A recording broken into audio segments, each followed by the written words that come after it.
To the not to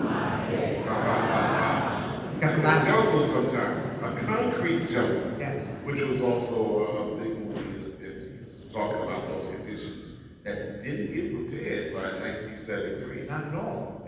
I once heard hip hop in this moment Yes, sir. described as the crossroads of lack and desire, right? Like there's lack of resources, but there's this desire to kind of like adapt to that environment, right?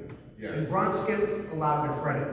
You were one of the first people I heard about 20, 25 years ago. You're like, no disrespect to the Bronx, but we were throwing parties in the 70s too. Like that's one of the things that like, what was special about like parties in the Bronx? What was different from parties in Brooklyn or out on Long Island, etc.? Like, Parties in the Bronx, you couldn't own the equipment and bring it out.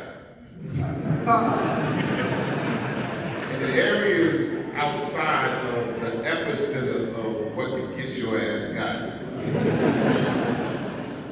was a police structure that was more concerned about property than it was people, but they would still F you up. So, yeah, you could bring out a sound system in Queens because there is some policing going on there because some of the police still live in Queens.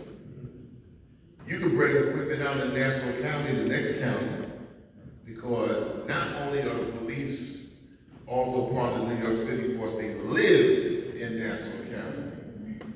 And at the same time, not only do they live in Nassau County, there was rumors that they were, like, okay, I'm an officer, but I got a cousin in the mafia, so you're not messing with nothing.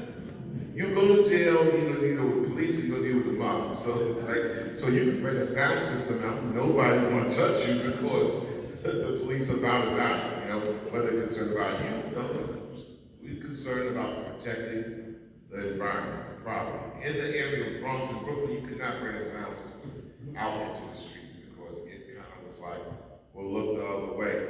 That's the biggest difference. And we're all related, because I got cousins, I hated going to the city when I was growing up. My mother and father from home. My cousins all in the Bronx. The Bronx wasn't the epicenter of the place to be. The Bronx was just an outskirts suburb that had affordable housing that people couldn't afford in Harlem. They went to the Bronx. And so, Harlem is the New York City. It's really Manhattan and a bunch of surrounding suburbs. Matter of fact, Queens was a farmland. Queens was a farmland.